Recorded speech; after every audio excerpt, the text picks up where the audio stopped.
Assalamualaikum warahmatullahi wabarakatuh.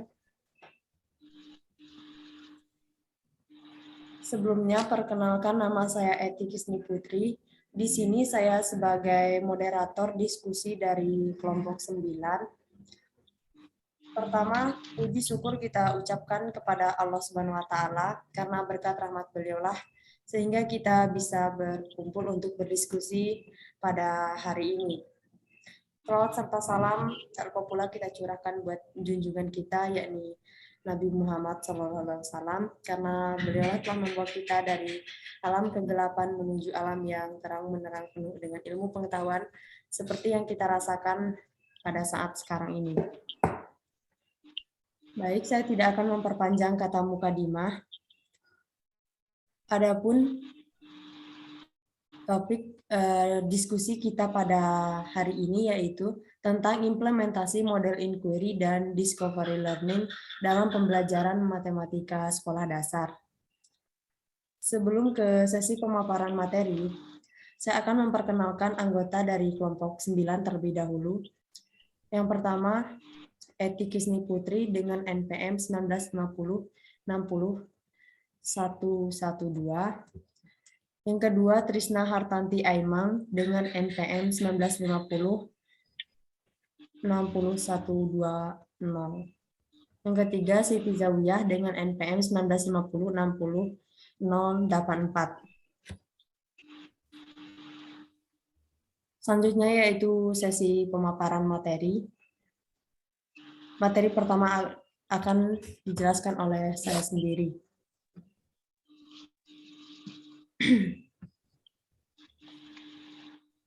Baiklah, di sini saya akan menjelaskan tentang pengertian pendekatan inquiry.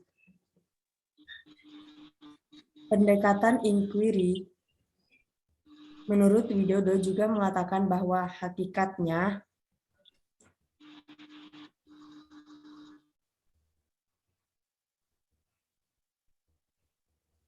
inquiry merupakan aktivitas yang dilakukan oleh para ilmuwan dalam pengembangan ilmu. Jadi, inquiry itu lebih berorientasi pada siswa. Inquiry mengajak siswa untuk belajar bagaimana para ilmuwan melakukan penyelidikan atau eksperimen ataupun kegiatan-kegiatan lainnya untuk mencari jawaban dari pertanyaan-pertanyaannya. Tentunya untuk melakukan inquiry yang sesungguhnya, kemampuan siswa belum memadai. Disinilah peran guru sangat diperlukan. Selain guru memberikan permasalahan dan soal-soal, guru juga membimbing siswa untuk menemukan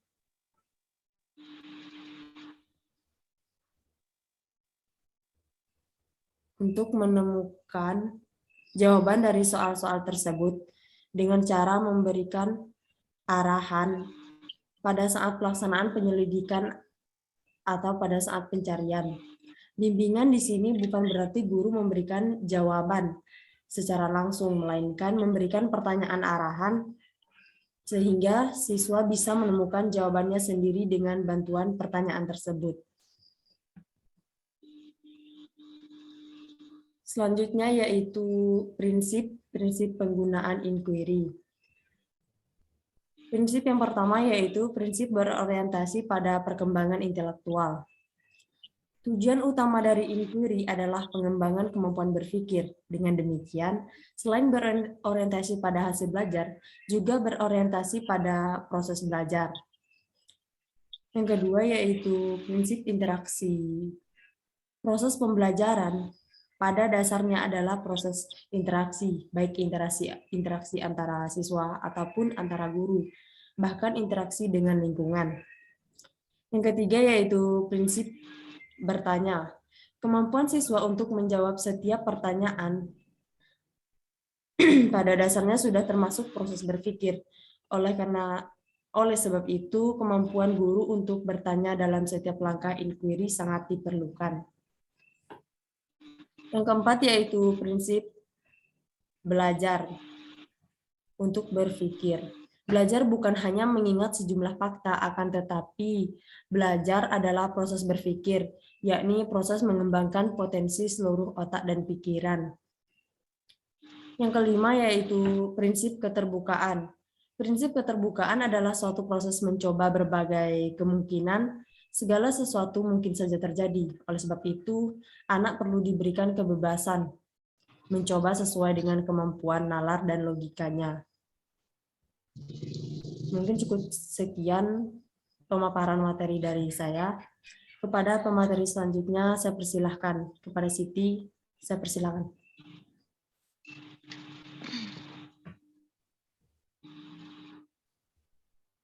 Baik, terima kasih kepada moderator yang telah memberikan saya kesempatan untuk menjelaskan. Di sini saya akan menjelaskan tentang langkah-langkah dalam inquiry.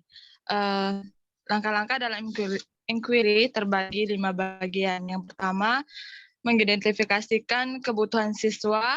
Yang kedua, seleksi pendahuluan terhadap prinsip, pengertian, generalisasi, konsep yang akan dipelajari. Yang ketiga, seleksi bahan dan problem yang akan dipelajari.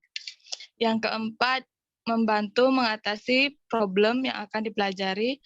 Dan yang kelima, memberikan kesempatan kepada siswa untuk melakukan penemuan. Slide selanjutnya.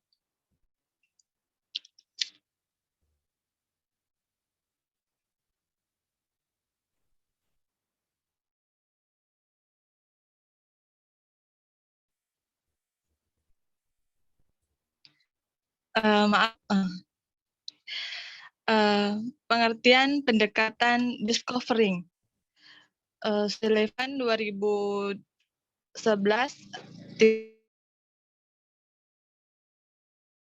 discovering learning, pengetahuan kegiatan atau pembelajaran yang dirancang sedemikian rupa sehingga siswa dapat menemukan konsep-konsep dan prinsip-prinsip melalui proses mentalnya sendiri. Dalam menemukan konsep, siswa melakukan pengamatan,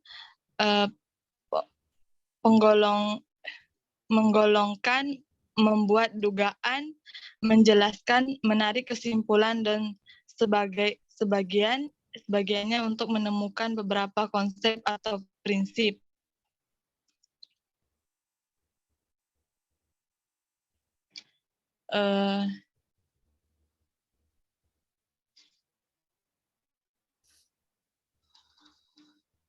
Tujuan pembelajaran discovering.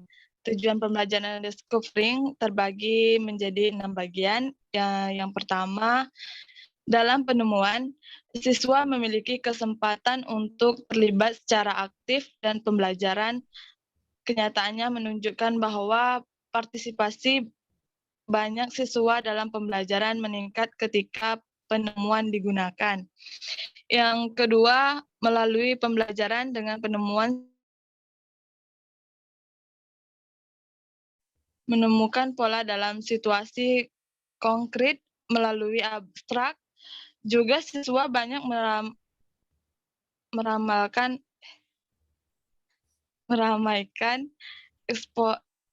extrapolate informasi tambahan yang diberikan.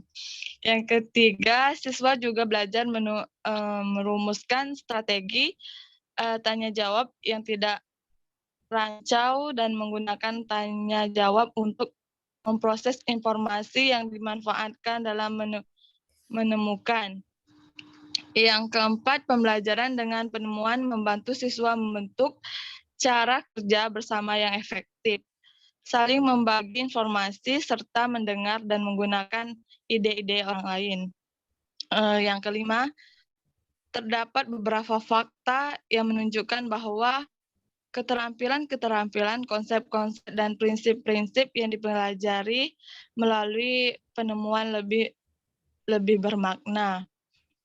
Yang keenam, keterampilan yang dipelajari dalam situasi belajar penemuan dalam beberapa kasus lebih mudah ditransfer untuk aktivitas baru dan diaplikasikan dalam situasi belajar yang baru. Itu saja yang dapat saya sampaikan. Saya kembalikan kepada moderator. Terima kasih kepada Siti yang sudah memaparkan materi. Kepada pemateri selanjutnya, kepada Trisna, saya persilakan. Allahu Akbar. Baik, terima kasih kepada moderator yang telah memberikan kesempatan kepada saya untuk menjelaskan ciri-ciri metode pembelajaran discovery. Yang pertama, mengeksplorasi dan memecahkan masalah untuk menciptakan, menggabungkan, dan menggeneralisasi pengetahuan. Kedua, berpusat pada siswa. Yang ketiga, kegiatan untuk menggabungkan pengetahuan baru dan pengetahuan yang sudah ada. Selanjutnya, strategi dalam pembelajaran discovery. Yang pertama, strategi induktif.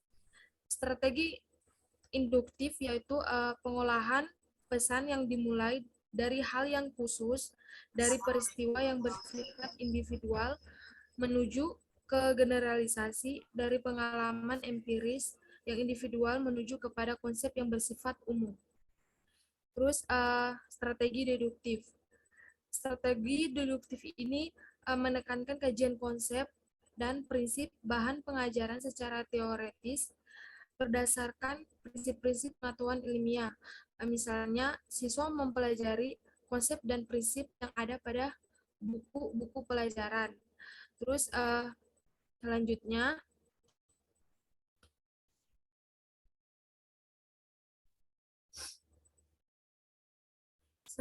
langkah-langkah metode discovery. Di sini yang pertama, guru memaparkan topik yang akan dikaji, tujuan belajar, motivasi, dan memberikan penjelasan singkat. Yang kedua, guru mengajukan permasalahan atau pertanyaan yang terkait dengan topik yang dikaji. Yang ketiga, guru membimbing dalam perumusan hipotesis dan merencanakan percobaan. Guru memfasilitasi kelompok dalam melaksanakan percobaan. Yang keempat, kelompok melakukan percobaan atau pengamatan untuk mengumpulkan data yang dibutuhkan untuk menguji hipotesis.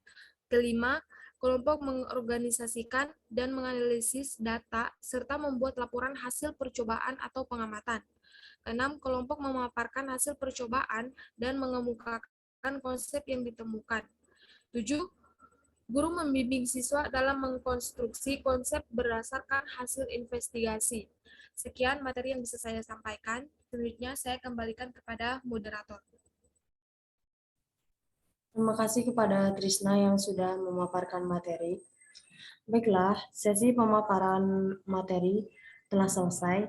Selanjutnya saya akan membacakan kesimpulan dari diskusi kita pada hari ini.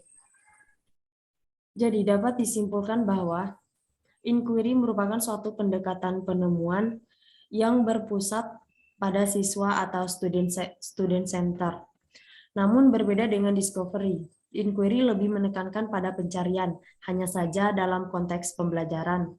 Siswa masih memerlukan bimbingan dari guru. Oleh karena itu, inquiry disebut juga sebagai pendekatan penemuan terbimbing.